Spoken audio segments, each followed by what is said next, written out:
Hello everyone, and welcome to week 28 of my No Buy Year, and today I wanted to have a little chat about brand loyalty.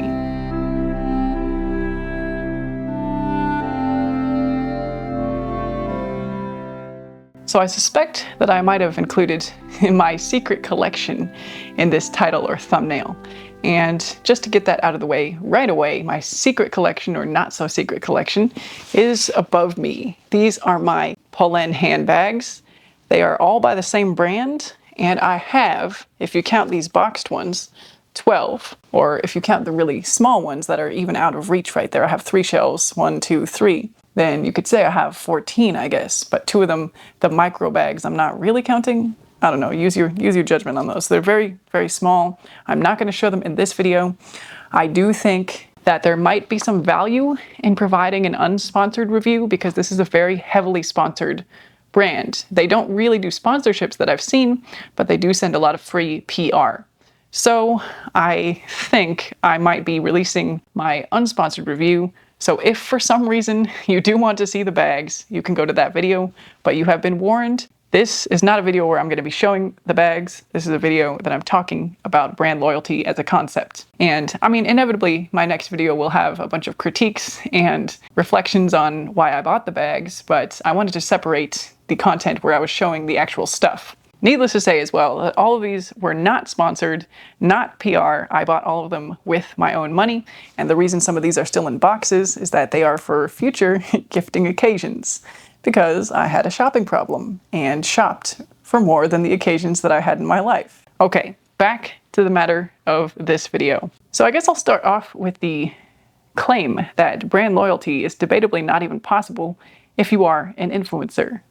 Let me unpack that a little bit. I already did a video on the concept of influencing as a job, which I'll link up here. I am not an influencer, so this is a regular person's case. So the thing with brands in general is that you only need a certain amount of brands in your life. You only need a certain amount of stuff in your life. And when you have the brands that you like, you kind of don't need to constantly be discovering more or searching out for more or trying new products, trying the next best thing, unless what you have is truly not working for you anymore.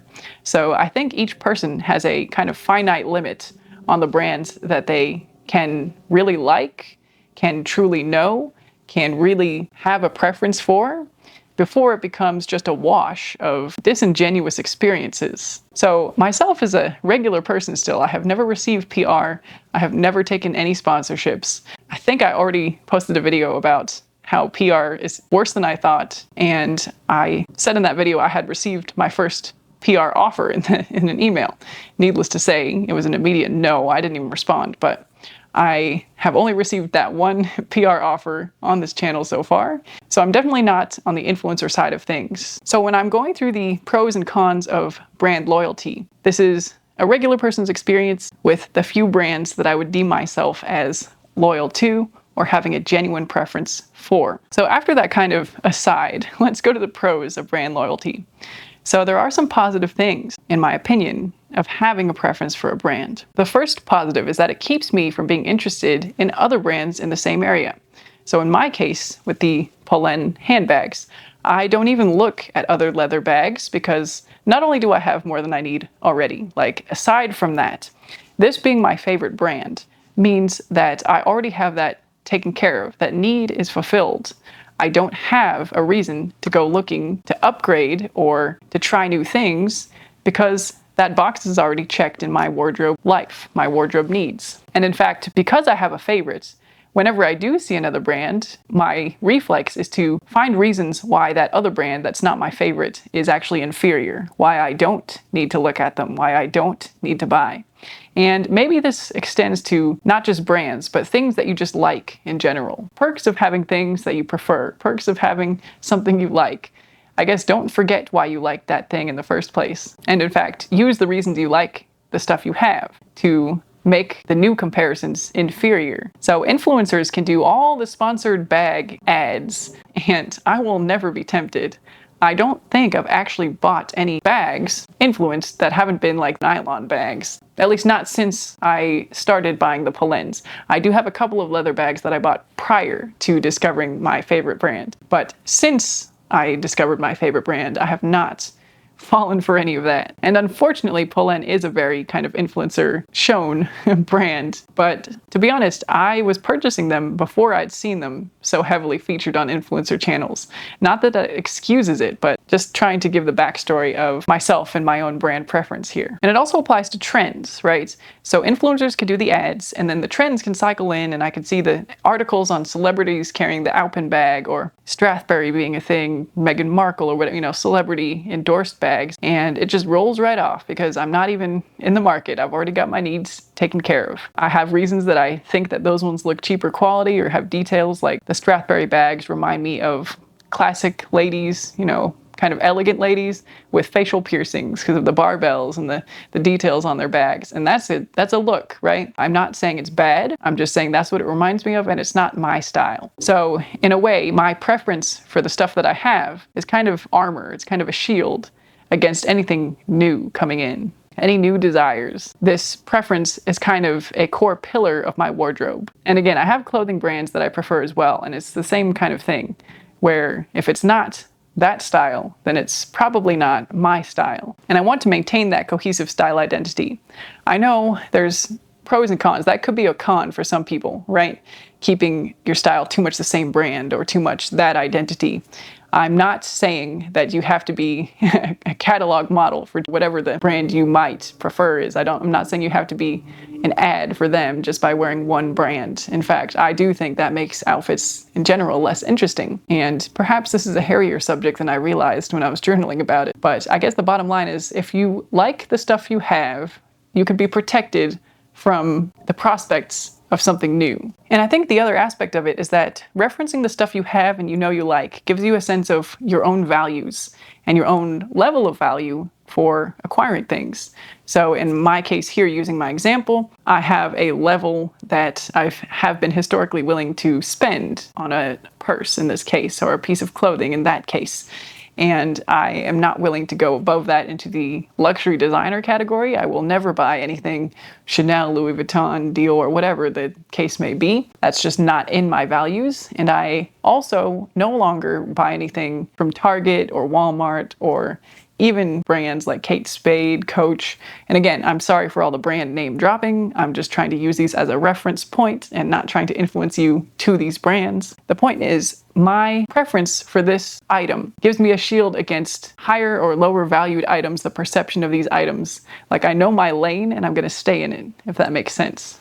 Now, this was before the brand I prefer had price increases that kind of left me behind, so to speak. And I actually now am experiencing the phenomenon where I'm a little bit embarrassed to support this brand because it kind of suggests that I would be willing to spend as much as they're currently worth or currently charging. And I guess that's a testimony they're not currently worth what they're charging if they were sold for less before. And I don't want people to think that I would spend what they're currently worth to have what I have, if that makes sense. It's kind of a bizarre thing. Generally, you think you would want the highest value thing. A lot of people do carry luxury things, luxury bags, luxury labels as status symbols. But in my case, I'm almost embarrassed to be associated with such levels of luxury. And I would never feel comfortable. I remember the days when that Gucci belt with the 2Gs or whatever was a huge trend. I would never feel comfortable wearing something like that, because then everybody would know that I spent $500 on a belt or whatever the cost of it is. And I don't like that judgment. It doesn't matter if it means I'm so successful I have $500 to blow on a belt. It also means that I made that decision to spend $500 on a belt. And that's not where my values lie. Okay, the downsides I've experienced through brand loyalty in my case have been obviously overpurchasing and consuming more than I truly needed to have.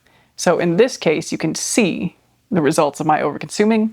Nobody needs to have this many leather handbags. So I had that little bit of a collection impulse back in the heyday of my shopping problems, and I used the brand loyalty to justify purchasing another one of the same brand of bag, another one of their designs, another model. And it's kind of parallel to other collections, right?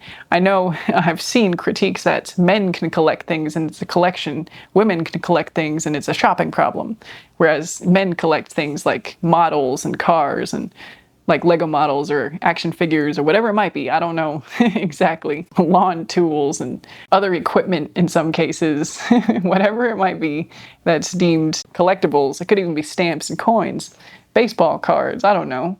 Those are collections, whereas a woman collecting clothes or purses is shopping. I do think that collecting in general is a little bit problematic. That might be a hot take, and I haven't really thought it through, so don't come for me now. I guess bringing it back to me, as I always try to do, my collecting was problematic, and I justified it because it was the brand, right? The same brand pursuing more of their designs, and it felt like I was accumulating something of value, I guess, or something meaningful in some way. But the bottom line is I own more leather bags than anybody needs. And I guess it adds further interest that I'm choosing to display them in my bedroom. It's kind of an endorsement of value to some degree because here they are and I see them every day. But I don't know. My approach now is I already have them, so I might as well enjoy them and use them. This might change in the future. For now, I'm not doing anything too hastily as far as decluttering everything or changing my lifestyle. One of the reasons I did like this brand was because of their more, at least to me, artistic look and artistic designs, the sculptural nature. And so to me, they do function as an artistic piece and a handbag. So another downside is I do always look at the new releases by this brand because I kind of want to know what they're doing. And I don't need to be looking. I don't need to be tempting myself possibly with the latest iteration of the bags that they're creating. I have more bags than I could use up in my lifetime. I might be able to rotate through them and use them all, but I don't need the quantity that I have, and I certainly don't need to be adding any more, regardless of how cool or innovative the newest designs are. As long as it functions and carries your things, then why upgrade a bag? The other con I kind of already mentioned is that the prices keep increasing to the point that I have been priced out, and now the concept of value is not in line with my concept of value. So the price of, this bag here, and I know I said I wouldn't be showing stuff, but I guess I count this as incidental because it's something that's constantly in my background. I don't know, I could be misguided in this. But getting back to the matter at hand, the price of the item when I got it was in line with my values, and it no longer is today. So again, it doesn't reflect my current value judgment. Finally, not every bag need is truly filled by this brand, and to that point, I do have several nylon bags or kind of non-leather bags that I've purchased in addition to this massive collection. So those are some of the pros and cons of being loyal to a particular brand or having a certain view of the stuff you already own, to put it a different way. If appreciating what you currently have and the positive things about it can give you a shield to the impulses and the desires and the trends and the push we receive from consumer culture to always be looking for the next thing, then by all means use that to your advantage. Use that joy that stuff you currently have gives you. Use, if it's a brand loyalty thing like it is for me, use that brand loyalty to say no to all other brands. But maybe try not to fall into some of the traps that I did with collecting too much of a certain brand and of choosing brands that kind of don't fully align with your value judgments or are capable of moving their values so that they no longer align with yours. I guess it would be kind of like if a company started out as sustainable and ethical and then moved away from being that, and you purchased them while you thought they were sustainable and ethical, and it then came out that they weren't, and then you were still wearing the clothes that you had because you weren't going to just throw them away and replace them for no reason if they're still usable. But the message behind the brand is no longer what you would prefer it to be, which I think has happened in that exact example. And finally, I don't know what I would do if this particular brand or any of the brands that I have been known to prefer wanted to send me PR, because I do feel like that is the one aspect of PR that almost makes sense.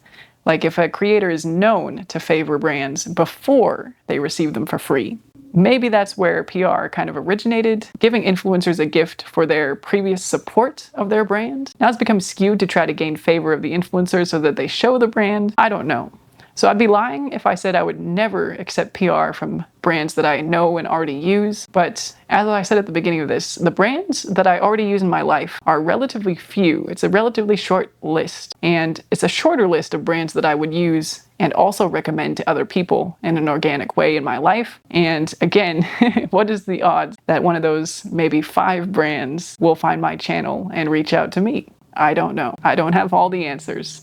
And actually, part of me wonders if that perspective of being on the other side of PR would give me further nuances for that discussion. Life is just full of gray area and nobody has all the answers. All of your comments and criticisms, perhaps especially the criticisms, help me to think through and process what the most ethical in my mind way to proceed is. How to behave in the way that best lines up with my values and goals in life. And with that, I look forward to hearing from you, and I will see you in the next one. Bye for now.